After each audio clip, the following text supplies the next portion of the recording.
15-20 वर्षापूर्वी ना महाराज कट्टर चोर होते, कट्टर. आता चोर सुद्धा भंगार आले हो. पेट्रोल चोर, टायर चोर, मोबाईल चोर, टपरी फोडली न गोवा चोरला. काय चोर आहे. एक दिवस जर तुम्ही 3 तास जर बातम्या ऐकल्या ना, झी 24 तास किंवा एबीपी, 1 तासभर, तर माणसाचा मेंदू आपाप बंद होतो. आपाप नुसते चोर. पहा तुम्ही आता 2-4 दिवसापासून नुसते पैसे चोर निघालेत.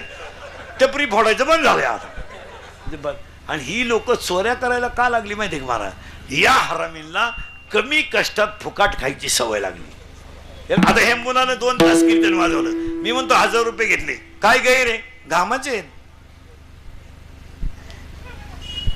त्याचे कष्टाचे आहेत का नाही? कष्टाचे का नाही? मग ज्याचे कष्टाचे असतील त्याला मिळालं पाहिजे. या हरामीने कामं करायचे नाही, कबरे